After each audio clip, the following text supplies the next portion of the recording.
歡迎嚟到手球不設防，我係阿謙，我係阿舒，冇錯啦。咁呢個咧手球不設防咧，相信就係香港手球界咧第一個嘅手球 podcast 喎。係咁首先講下點解係叫手球不設防？係咁呢個咧就係我以前好中意睇一個節目係今夜不設防嘅，咁就咧係講一啲娛樂圈咧係咩年代？不設防係80年代嘅一個節目嚟嘅，咁就係想即係咧不設防嘅意思就係冇得防守啊，咁我哋就係想直搗咧入邊咧手球入邊一啲主題嘅，即係好性感嘅咩主題？防線好性感嘅係啦，咩都講得嘅。OK，係啦，咁就輕鬆啲，咁就希望咩主題都可以講。要好 juicy 嘅。係啦，即係呢個係手球界嘅晚吹。係啦，都得，晚吹。咁就我哋之後咧會陸續咧邀請唔同嘅嘉賓上嚟，咁希望咧上到嚟嘅嘉賓同我哋一樣都係咧不設防嘅，冇底線嘅。係啦，即係講到啲咩就講。有條6公尺線咯。OK， 即係都好貼界㗎啦，違規同冇踩界嘅邊緣。係啦。OK， 咁不如一開始問下你先啦，阿舒。係好。即係咧，你搞呢個 podcast 你一定係好想介紹下手球先嗰啲嘢，係咪啊？係，我想講下我覺得嘅手球咯。因為我聽你講過咧，你覺得係冇一個中文嘅一條片係講乜嘢係手球，即係可能外國有好多，即係我哋會見到有呢啲片啊或者 podcast 啊都好，但係香港即係唔好話係香港啦，用呢個中文去講嘅，好似都好似冇乜，我哋真係。係啊，咁我就冇人做，就試下做啦。你做第一個係咪？係啊。咁我就想講下咩係手球，即係睇下我哋即係講下我哋本身自己認知嘅手球係點樣啦。正經啲先。可以。之後慢慢唔正經係咪？係啊。好，咁正經啲就交俾你講先啦。正經啲就係我覺得手球就係我哋籃球同足球嘅加 rugby 嘅 mix 咯，即係最簡單想俾觀眾聽到係咩手球，一聽到就係呢幾個運動加埋嘅一個運動，係掟入個籠度嘅。係啦。呢個係即係就算我可能教小朋友啊，一開始接觸手球呢樣嘢咧，我都會係咁樣講嘅，即係會話佢唔知咩手球咧，我同佢講其實你當係籃球 mix 足球啦嘅混合體，因為有啲射波嘅元素啦，但係你又會有好似足球咁樣個龍門喎，但係你會好似籃球咁會拍波啊，會有2步半啊咁樣，咁呢啲就係籃球即係因為籃球同足球 suppose 啲人一定知係咩嚟㗎嘛，咁就呢個係最簡單嘅介紹啦，即係如果講起手球。不過咧，其實呢啲即係近呢幾年其實好咗好多，因為由我一開始學打手球，我中學學打手球啦。咁你同人講話你打手球咧，我最常聽到就係會問你係咪即係 rugby 咯，係咪即係籃球啊咁樣咯。即係以前嘅可能年代都仲係會未係好多人知咩手球，但係依家已經係你同人講我打手球嘅，佢已經知道咁，即係佢已經知道手球係乜嘢。大概係咩？佢未必識打，但係佢知道係咩，佢唔會搞亂 rugby 同 handball 先咯。我以前係中意先打手球，我嗰陣時個阿 Sir 咧唔同我講係唔知咩手球嘅，都係因為體育堂係嘛？係啊，體育堂啦，佢逼我去玩嘅。哦，即係手球隊唔夠人，必修嗰啲手球隊唔夠人。即係校隊嚟嘅。係啊。跟住我有啲唔同嘅，完全唔知係咩嚟。因為我哋中學係體育堂要上手球嘅，即係全部人都要上嘅，咁你就焗住你一定要接觸到。但係因為以往嘅體育堂好似唔係 must 嘅，即係唔一定要。我冇㗎，我中學冇教過手球。咁所以好多時我同人講打手球嘅時候，一開始就係啲人都唔知，因為佢都冇接觸過。但係因為而家嘅中學生好似係一定會多咗咯，多啲老師會教。佢體育堂一定會學嘅時候，咁至起碼佢都知呢樣嘢係乜嘢咯。咁呢個係即係一個運動好大嘅進步咯。即係你嗰個運動要越嚟越叻，或者越嚟越多人嘅，其實你嗰個 pool 一定要越嚟越大，你先個基數要大啲咯。咁之後先可以變勁啲咯。冇錯。係啊。咁你可唔可以都講下你點樣開始慢慢打手球嘅故事？係啊。我打手球咧就好簡單嘅啫。其實我點解會打手球咧，就係因為我嗰陣時嗰間中學咧本身佢手球就勁嘅，即係我間學校即係你學界分 division 噶嘛，D1、D2 咁樣。咁我嗰間學校中學咧手球得手球同籃球係喺 D1 度比賽嘅啫，咁所以就得呢兩樣叫勁啲啦。咁我自己本身有打開籃球嘅，咁手球就小學冇打，即係我知依家有好多小學已經有手球啦，或者我哋香港隊有啲隊友好多可能小學已經接觸，咁但係我就係屬於遲啲嘅，我係中學先接觸嘅。咁然後咧就係我而家諗翻咧，其實我覺得咧。我嗰個體育阿 Sir 係好叻嘅，即係我學校嗰個冇嗰陣時冇請手球教練嘅，咁就純粹係學校 P.E. 阿 Sir，咁但係佢即係教大出嚟啦，咁啊以前都係有自己打開手球㗎嘛，即係好中意打手球，佢主項係手球啦。咁然後咧佢就係成個 Form One 都係佢教嘅，即係體育堂。咁然後咧。即係因為係卡啦有兩個男嘅體育老師，咁另外一個就教 Form Two，咁佢就再教 Form Three 咁樣卡啦教，咁佢就拜咗中一咧。我而家諗翻就好醒，因為咧佢就係上體育堂啦，咁你每一班中一都係佢教噶嘛。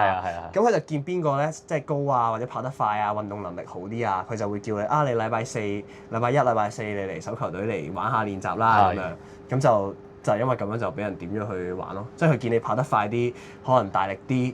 即係協調啲，咁就立咗先，係啦，叫你過嚟玩咗先，咁就係咁樣接觸咗啦，就係咁樣咯。你係高嗰個定快嗰個？冇問啦，係靚仔啲嗰個，我覺得係。真係咁。我係中二咧，因為我係超齡嘅 C grade，我中二就已經係 B grade，咁但係嗰啲 B grade 咧係中三四已經打緊啦，係啦，咁就唔夠人打手球，咁我就俾個阿 Sir 呃咗去手球隊咯。跟住打下就覺得幾好玩喎，又即係同到啲同學出去打區隊嗰陣時，咁就慢慢去打波咯。但係我覺得中學嘅手球其實都幾蝦人打嘅，即係如果你即係大家可能個技術層面仲未去到好高啦，咁你真係高大啲、大隻啲、大力啲，其實你講即係衰啲咁講，你 mark 佢唔到。係啊，即係幾蝦人打咯。即係你蝦人打，即係幾咩蝦人打？即係唔係蝦人大晒？sorry，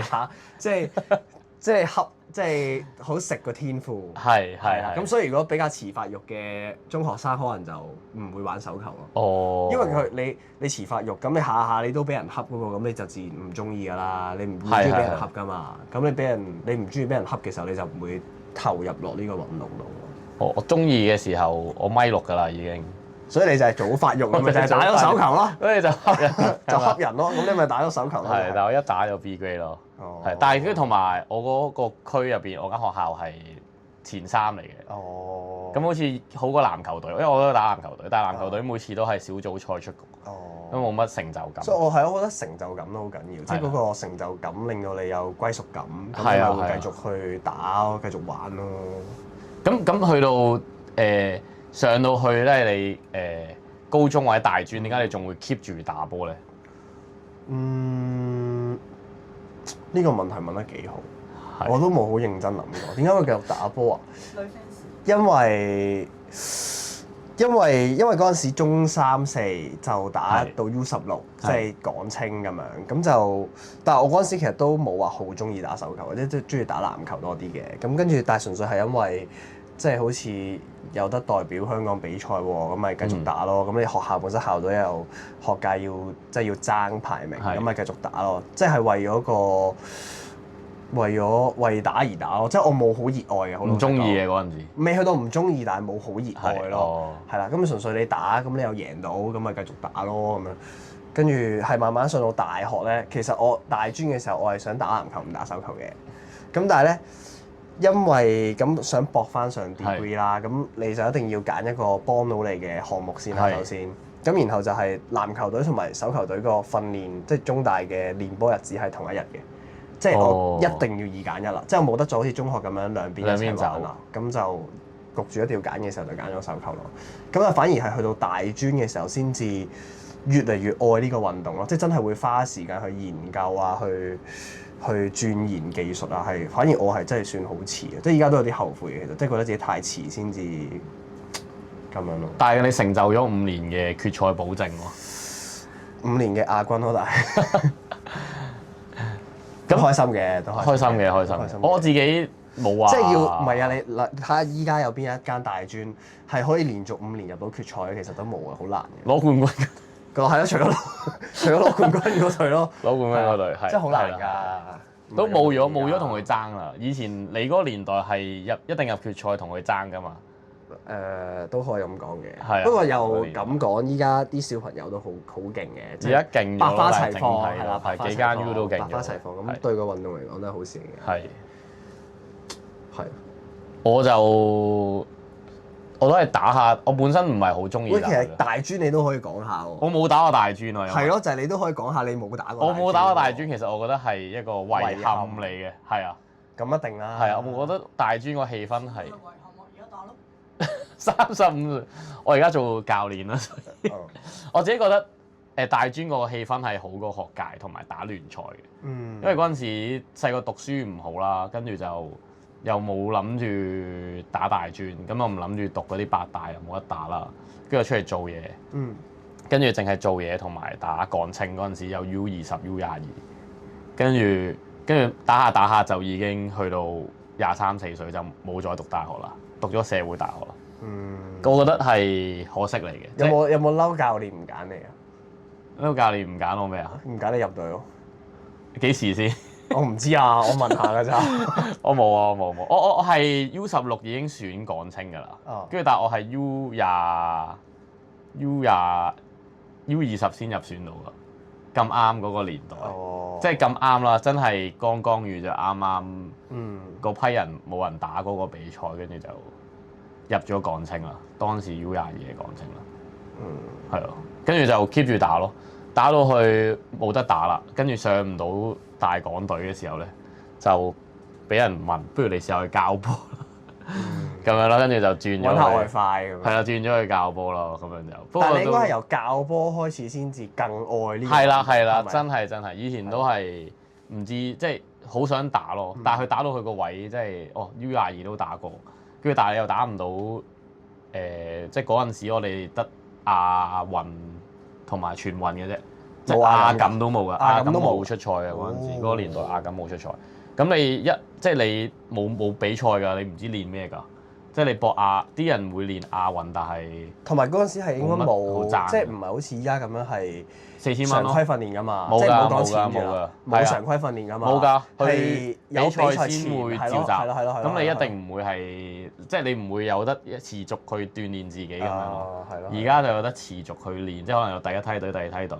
係。咁你練到去有比賽，啲人就會考慮係咪你啊咁樣噶嘛。而家會好啲咯。即係有啲似足球咁樣咯，即係話大軍名單，係啊咁就 keep 住練。咁你要有比賽就喺嗰個大軍名單入邊抽啲人出嚟，邊個打呢個比賽咁樣咯。係啊，咁而家就好過以前，以前就係冇，咁所以我就揀咗去教波咯。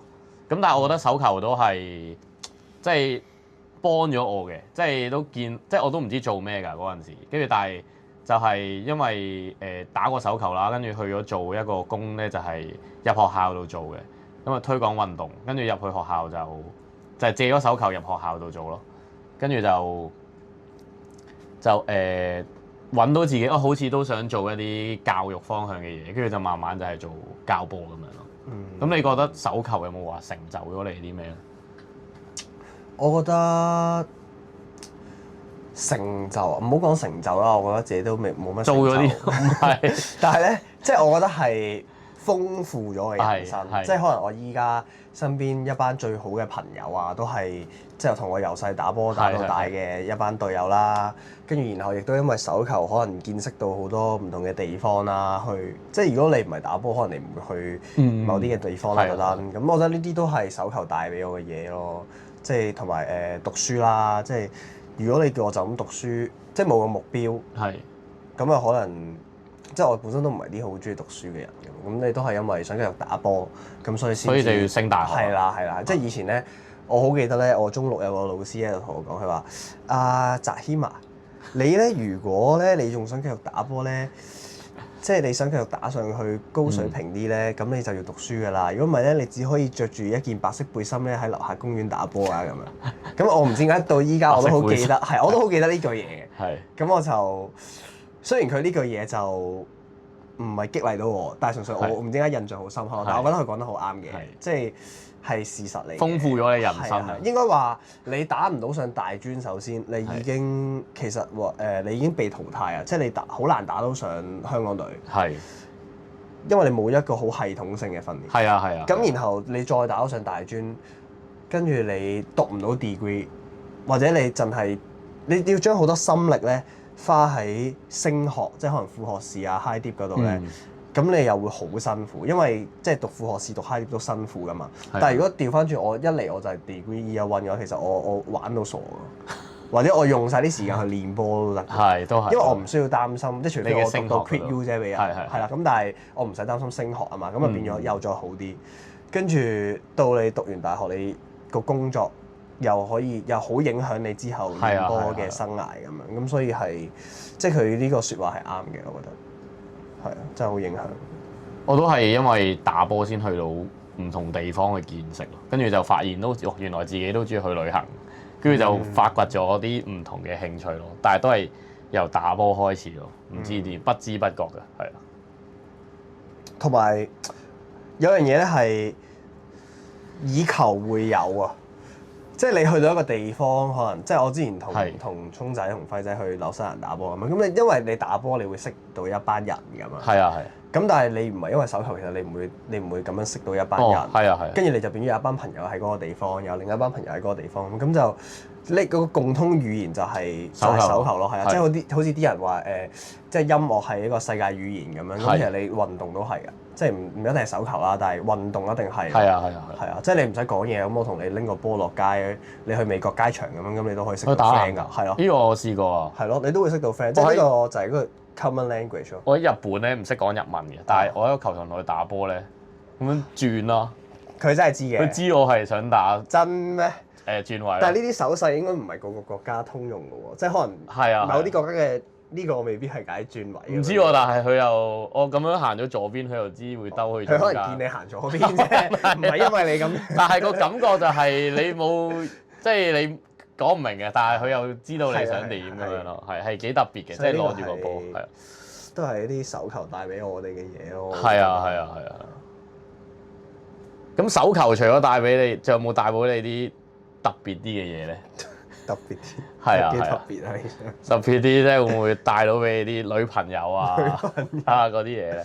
因為我見而家手球都好多人係拍拖，但係一齊打。即係你講緊係可能即係大家都係手球員啦，係啊，因為我冇嘅，我冇經歷過。我嗰陣時係打到即係中學時期嘅嗰個。唔係，我反而想問一樣嘢，即係咧我哋以前咧，咁你有打過港青啦，係咁啊男隊女隊噶嘛？我嗰個年代冇女隊㗎，冇女隊嘅咩？係啊，即係你會唔會？我認識唔到打女仔嘅手球。別留意女隊嘅球員咁樣咧？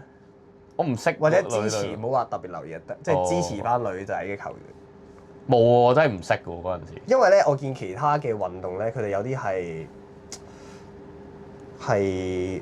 男女隊係會 friend 嘅，即係可能因為佢哋有時會一齊練，我唔知啊。我嗰個年代就冇女隊一齊隊咯。練㗎嘛，手球因為你出賽先會見到咯。係咯，即係我哋都係出賽先會見到。係啊。訓練係唔會見到。唔會㗎，唔識㗎，所以我。咁所以就冇。唔識喎，聽聞你有個女隊偶像㗎喎。我女隊偶像年紀好大㗎。偶像啫。我偶像嚟嘅，偶像。偶像係因為咁，所以我着7號波衫，呢個係少少分享。係啊，偶像。係女仔嚟㗎。女仔嚟㗎。我成日都同佢講我偶像咁樣，好搞笑。佢知㗎。OK。係，哇！你咁樣叫出嚟，OK，好 juicy 喎，呢個好真實喎。係啊。咁你咧？你有冇啲嘢可以分享下？我分享我先啦。我分享就係我以前中學啦，或者就係出嚟打波咧，就係我嗰陣時嘅女朋友咧係會要我唔揀打波咁樣。咁最尾點解冇嘅繼續落去咧？即係佢一係手球一係我。係啦。所以點解我頭先會咁問咧？就係我有經歷過呢啲嘢，就係一係去一係打波。因為我打波就練可能一個禮拜練5、6日波咁樣啦，再加比賽，咁又冇時間叫做相處咁樣啦。咁我最尾就係覺得哇咁樣講又好似得罪所有女人誒，即係我覺得打手球就係即係我主要想做嘅嘢啦。 OK，係啦，咁所以我就嗰陣時就揀打波咁樣啦。咁但係咧，我知你好似有經歷過一齊都係打波嘅，咁我就想問下你嗰個情況係點啫？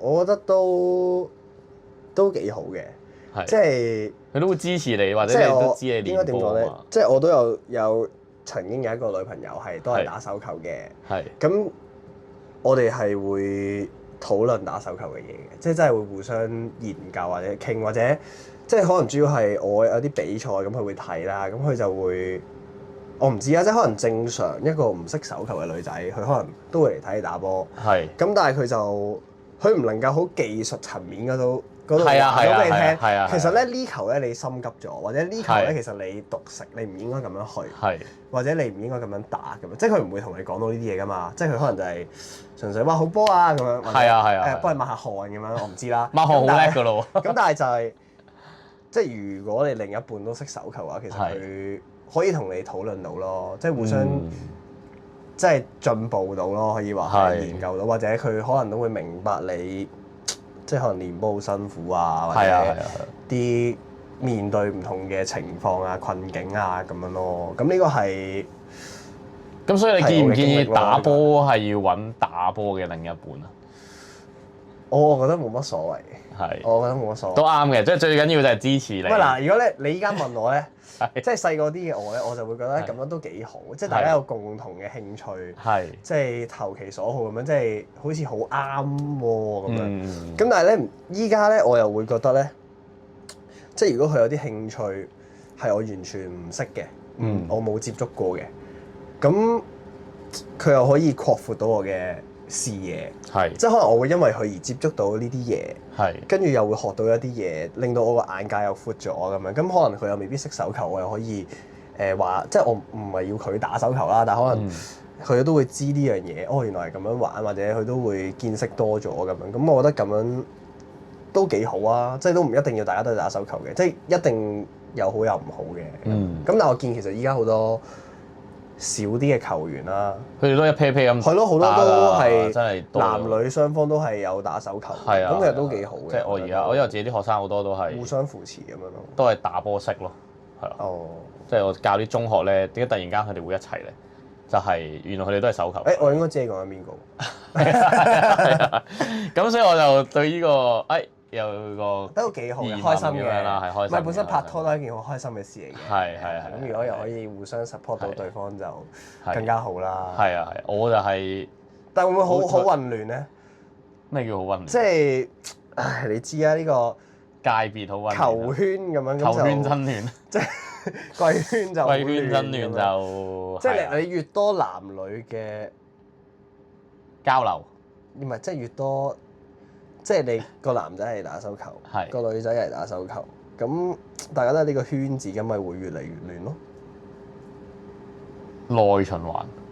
我唔知喎，算啦，專心打波啦，大家都係專心打波係。OK，下次再講呢個 topic。好啊好啊好啊。但係你有問佢，但係你自己冇答喎。我有答啊，我咪我話咪話喂，咩啊？如果你會唔會想你嘅另一半都係打手球？係我有答啊，就係冇啊，佢話冇所謂咋。我就話最緊要係支持你咯，因為係啦，呢啲嘢就生存欲啊，係啊係啊係。係啊係啊，因為我而家嗰個係唔打手球噶嘛，係啊，即係係啦係啦係啦。咁咁佢會唔會會陪你睇手球咧？誒或者你會唔會想佢陪你睇手球咧？誒？定係你係誒唔好騷擾我，即係我要專心。我會唔騷擾我咯，呢個係啊係啊，世界我係比賽前嗰啲，我唔中意俾人騷擾嗰啲人嚟哦嘅，即係唔好。咁如果係你睇，我當你睇波，係即係我當你睇歐聯咁樣手球，係咁你會唔會想佢坐喺隔離同你一齊睇？都可以唔使嘅，都可以唔使。因為佢都唔識，我覺得。係咯，即係陣間佢問你點解越位咁樣嗰啲，咁你唔好阻住我睇係咯。你唔好阻住我睇波。但係即係你寧願佢唔好喺側邊嘅。係啊係啊係，你要做自己嘢啦。哦係啊，我會咁咯。呢個我又唔同喎。係啊，我覺得佢唔使識睇，但係如果佢喺我隔離，即係但係佢可能佢冇趣。興趣噶嘛。佢冇興趣，好似唔係咁，我唔會逼阻住佢嘅。但係如果佢想坐喺我隔離，哦，即係可能佢坐我隔離，但係佢撳電話，我都覺得 OK 咯。嚇！但係佢撳電話，我都咁即係個感覺係好似大家都喺大家同一個空間度係啦。咁但係又做緊大家各自嘅嘢咁樣，即係都冇所謂嘅。睇落係好似都陪伴緊，係都得嘅。但係你又唔會需要到我，我又唔會需要到你咁係樣。咁佢自己隔離睇劇咯。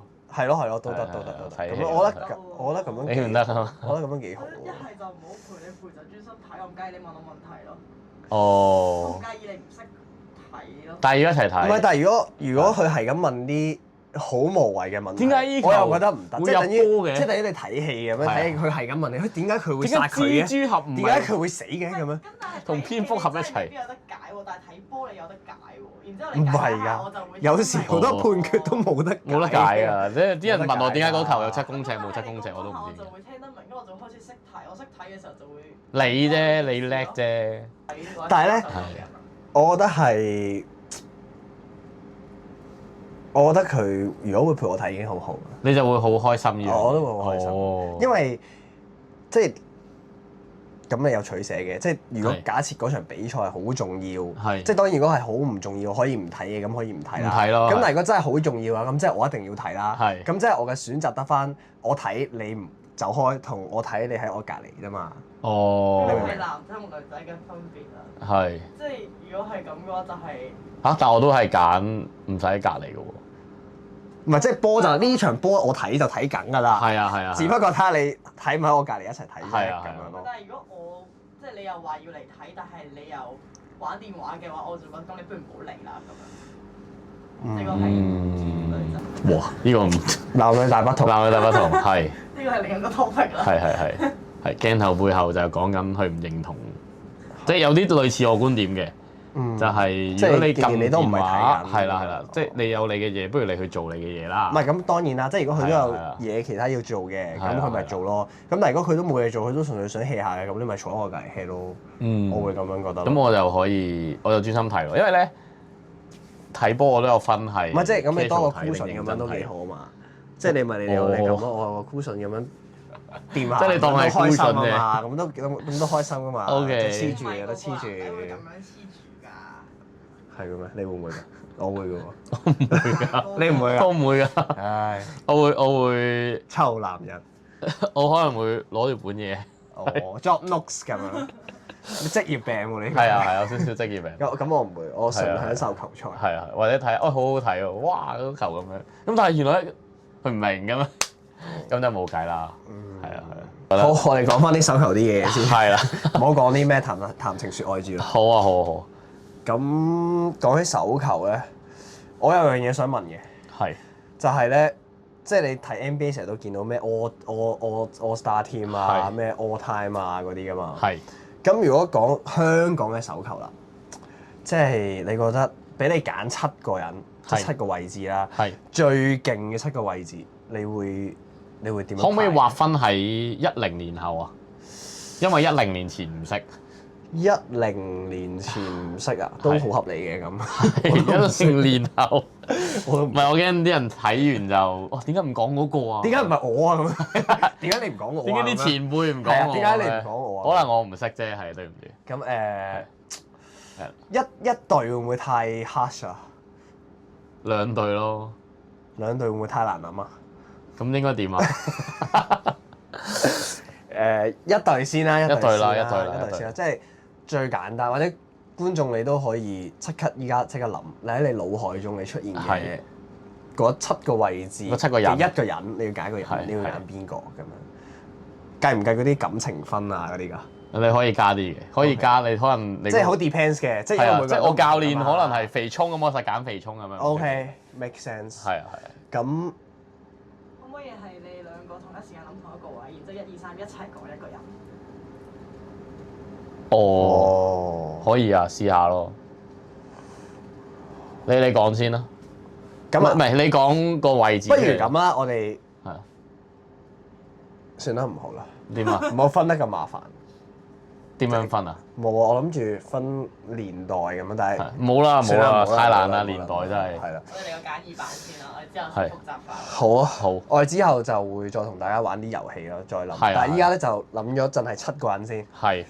咁就你講個位置出嚟，我哋跟住3、2。要數1、2、3㗎。係啊，我數到3、2、1俾你。啊，等陣先，好我諗下先。我俾個位置你先，keyboard 先 keyboard 先。 ，keyboard 哇先。你10秒先。係。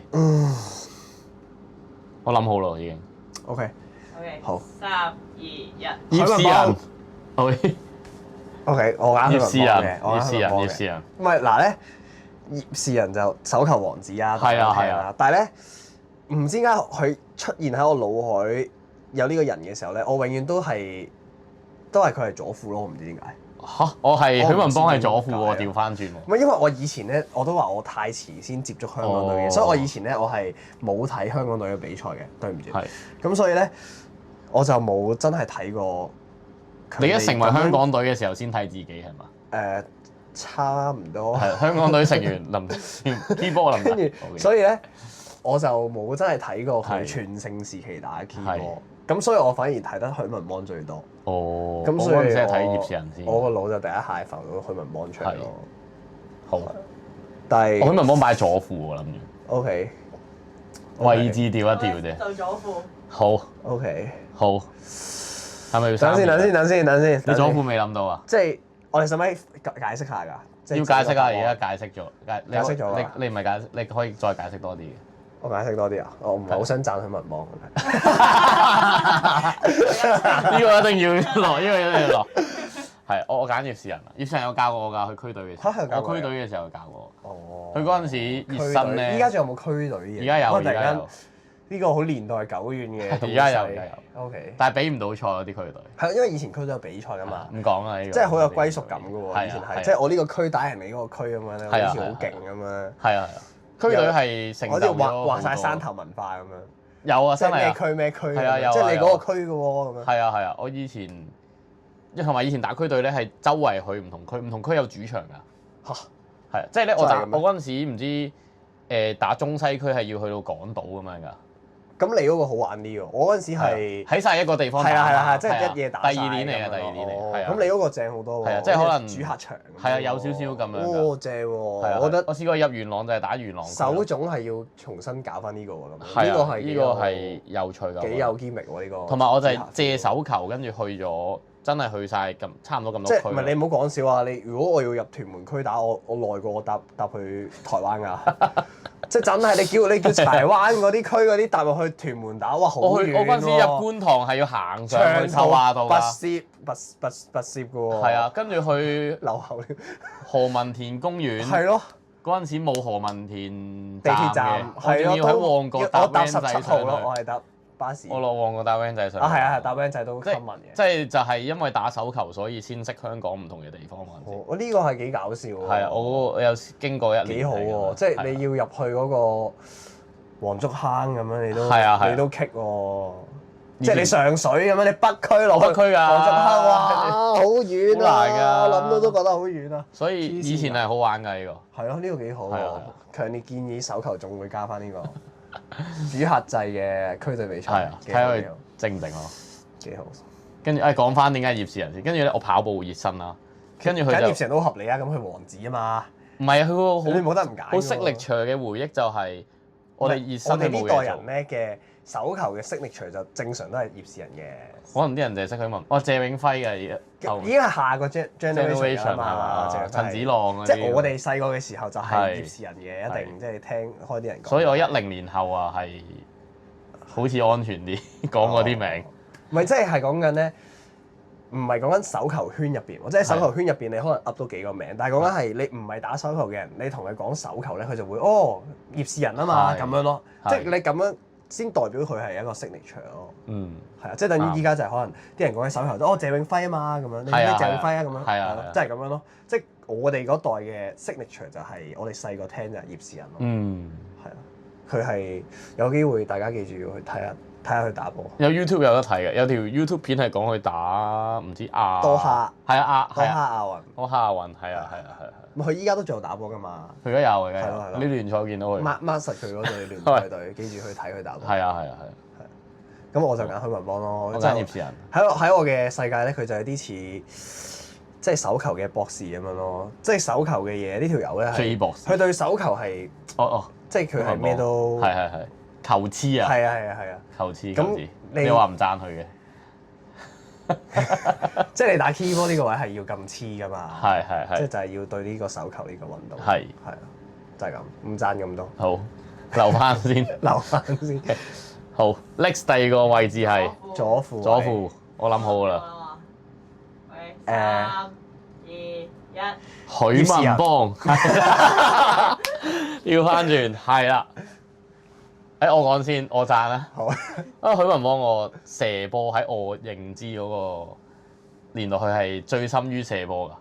即係佢好中意射波㗎。佢最出色嘅色力錘係停一停，跟住就去射波。係啊。喂，但係講起呢個咧，我聽咧係佢曾經咧有為咗想探討自己射波，即係唔好話自己射波，即係探討研究鑽研呢個射波點樣好啲咧。佢走去打龍門咯。即係喺球會嘅時候，佢係打龍門，佢真係打龍門，即係練波，所以佢真係入去守。佢就係佢模擬龍門嘅角度係點？即係呢條友就係黐線㗎，即係你即係你而家叫連潤滔，你叫連潤滔去守窿去坐你都傻啊！但係佢就係咁樣咯，佢就係即係我為咗想射得更好，即係可以諗下點樣射得好啲嘅時候，我就轉一轉個角度去走去守籠咯。係啊，就係咁樣咯。所以我咪左副咪揀佢咯。係佩服嘅。即係佢喺射波係有佢會自己鑽研嘅嘢。葉士人係會做波啲咯，喺我角度，所以位置就會調轉咯。我就係聽我以前中學個阿 Sir 講咧，佢就係好中意讚葉士人嘅。佢就係話咧，葉士人咧就係以前中學已經係咧自己攞粒波喺個場邊咧，佢守埋籠㗎，即係一個動作做，即係佢係嗰啲係啊，即係李小龍嗰啲咯，唔怕你有1萬招，但係只怕你一招練1萬次嗰啲咯。係啊，佢就係嗰啲將基礎做到極致嗰啲咯。咁所以但係其實咧，我嗰下咧，我猶豫緊，我到底我有浮過連潤滔出嚟嘅。係。其實連潤滔係好接近我想講嘅，但係因為始終佢係手球王子，係，同埋我嘅角度就係，我覺得連潤滔未去到 All Star 喎，唔係即係你前面仲有得頂喎，但係我覺得佢未去到最勁嘅連潤滔啊，即係佢應該未來仲會更強，咁所以就留個進步嘅空間俾佢啦，咁樣。因為同埋你冇許文邦。就冇連潤滔喎，可唔可以咁講啊？佢教出嚟嘅喎。咁你冇得咁樣計嘅喎。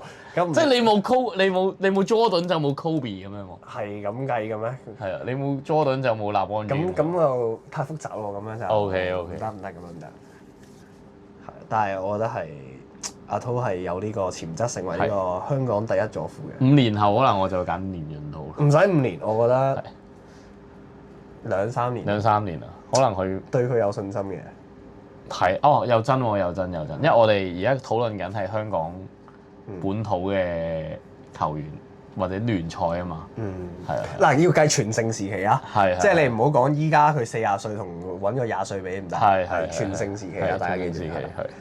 咁啊，下一個位置噶咯喎，好，右副啊，我等陣先，等我諗下先。右副我出現咗2個名。呢個新啲，呢個舊啲。我應該估到你講邊兩個。10年後係仲可以講舊嗰個嘅，係啱。我 set 得。我諗下先。你諗過第二個咯？你知？你知我諗第二個未？我唔係你話你諗到2個，我應該估到你講邊2個。係。一陣再講邊2個，估咗第一個先。好，嚟啊！係。嚟。劉雲基。你係咪想講劉雲基？劉雲基係第2個，係。劉雲基係第2個。但係輝 Sir 都好合理，係，但係純粹咧，點解我冇揀輝 Sir 咧？係，因為你知我會揀。唔係，我唔係知道會揀，係因為咧，其實我好少睇佢打波，即係我都係好遲睇手球啦，好似我啱啱講咁。咁所以咧，即係上一個年代嘅叫做鐵三角咧，許文邦、葉士人同埋連明輝咧，其實我係好少睇嘅。但係我知佢哋3個係好強嘅存在嘅，即係佢哋可以即係打香港都打咗咁多年，即係嗰個面3席嘅位置，佢哋可以一路稱霸到係真係佢哋好強嘅。咁但係我就冇睇過嘛。係啊，咁所以對我嚟講個震撼冇咁勁。我有同佢，我細個嘅時候係有跟過練波嘅時候同佢打過嘅。我僆仔嘅時候係佢用無敵嘅兩招。OK， 唔係我都同佢打過嘅，但係嗰陣時已經係打緊消防嘅佢。哦，佢而家都係好犀利。係依家都好犀利嘅。係啊，佢都係嗰兩招，真係好犀利。嗰個 flick 膊頭同埋咧，佢哋以前嗰一代嗰啲球員好似咧，佢哋嗰啲個人技術咧係實淨啲嘅，係啊，好實淨，係好實淨嘅，好犀利嘅，好實淨。即係同埋佢哋啲體型都好好睇㗎，即係輝瑞同士人都好好。佢哋，所以我一定係揀列明輝咯，都好合理嘅。咁我啊揀劉雲基啦。我呢個排係啊，其實劉雲基都，我覺得佢打波咧有嗰種即係虛啲，即係虛，唔係應該點講咧？抽象啲咁講咧，佢有嗰種靈性啊！藝術家，你記唔記得我講咩啊？後場藝術家。係啊，即係咧佢有嗰種好靈動嘅感覺啊！靈動去 X 個 X 型啊！即係咧佢即係佢有左手啦，咁你打右副你始終左手一定着數好多啦。跟住然後咧佢係，我覺得佢打波好用腦啊，同埋係啊，即係佢係好有魅力嘅。係好多女仔嘅球員咧，都係好中意佢嘅。以我所知，我而家都好中意，係好中意睇佢打波啊！係，即係會好佩服佢啊！係，係有個咁嘅魅力喺度。即係你諗下，一個球員係可以吸引到女仔去睇佢打波，係啊！佢係真係有嗰個功架喺度，同埋佢個人都係一個好 nice 嘅人，所以係啊。右副我第一下我就閃到，我都有諗起，但係擺咗喺，同埋咧佢對我好好㗎。我哋咧出去台灣集訓嘅時候咧，佢係好照顧啲後輩。哦，係啊，佢係超級照顧後輩嚟。嗰陣時，即係我哋仲係好細個咁樣，叫做第一次跟即係大隊出隊集訓咧，咁佢好照顧我哋，又話俾我哋聽邊度有嘢好食啊，即係帶我哋去玩，帶我哋去食嘢好嘢啊，飲珍珠奶茶啊咁樣嗰啲，即係嗰啲。佢台灣通嚟㗎咯。係啊，即係佢好熟台灣嘅，因為即係佢都去過嗰度打波好多次。係。咁所以佢係一個好照顧後輩嘅人咯，即係我覺得呢啲人係好難得嘅，因為佢冇必要對你好嘅，其實係佢打波啫嘛，又唔係同你有親，又唔係全職，又唔係收錢，係啊，但係佢就係佢都好重情，係啊，即係我覺得呢啲球員係好欣賞嘅我自己，即係對後輩好嘅球員係非常之好。哇！跟住我就開始諗唔到啲，跟住就開始好難啦。好難。下一個位置係咩？我想問。左泳。左 wing， 我諗下先。左 wing 都有嘅，我都有嘅。左 wing 啊，左 wing。好，我諗到啦。係。3、2、1。大翼輝。哦。OK。你後生啲咯。我後生啲咯。係你後生。唔係，同埋我係，即係我係真係由細睇同佢同一。係。我哋同一年㗎嘛，咁我哋就一路。哦，係。即係我係由我哋大家中一未發育開始見到大家依家就已經對緊啦，係啊，即係我哋學界都係同一區，即係由中一就一路對見住佢，大家互相見住大家成長咁樣，到依家呢個歲數。我就係依個歲數出去練嘅時候，我睇住係大 Kel 咯，係大 Kel 咯，跟住仲有一個㗎，一個叫曾銘軒，唔知你知唔知？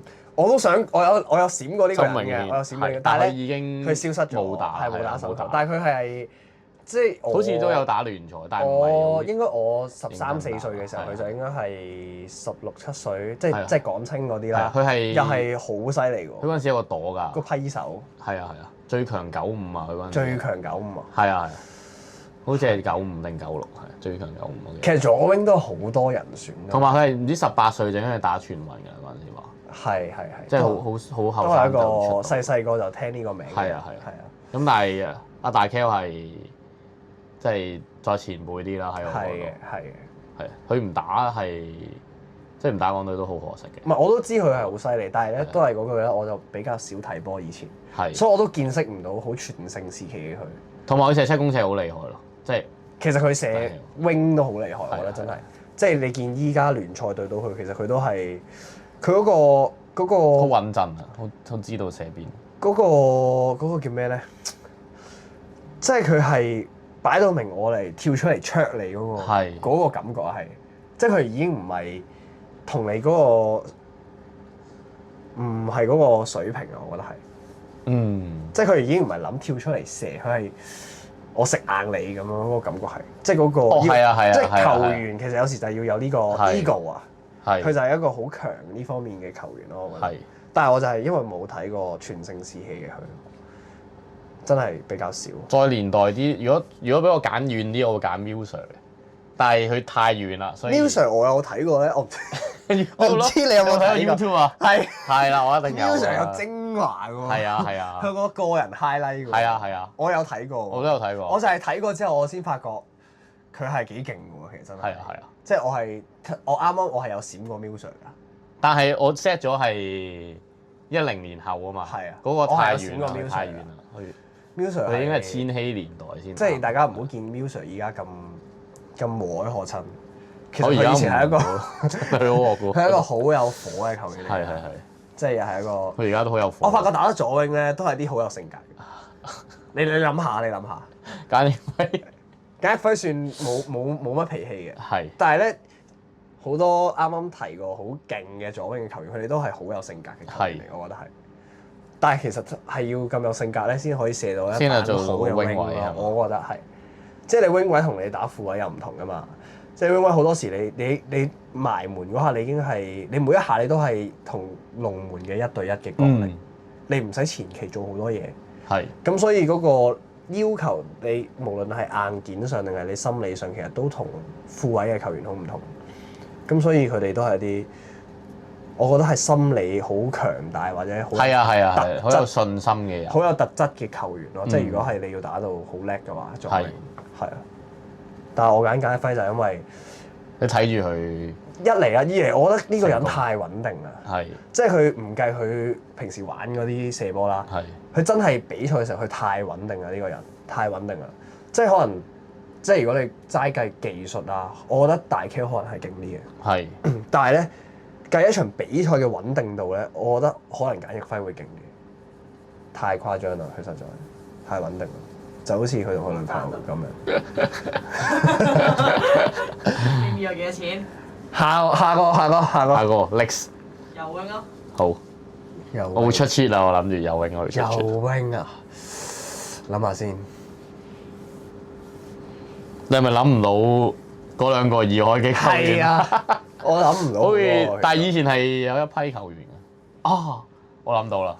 我諗到一個咯。我諗到啦。但係我係聽佢講好勁咯，即係聽人講好勁。3、2、1。張 Sir。張 Sir 係。張 Sir， 但係點解我有諗張 Sir 嘅？點解我冇講咧？我諗緊佢係10年前定10年後。咁啊？所以我揀 Eason 好似後生啲。咁我都揀 Eason。我哋中意一個係共同啊咁。係，我揀 Eason。我都揀 Eason。Eason 係我覺得佢唔打係好可惜，佢都好，即係我前幾年咧又同。係佢唔打咩？佢打到唔打啫。係啊，就係佢唔打。即係唔係佢打唔到？係啊，佢唔打咯。係佢自己揀。佢要做，即係佢工作啊嗰啲，佢練唔到，可能練唔到香港隊嗰啲，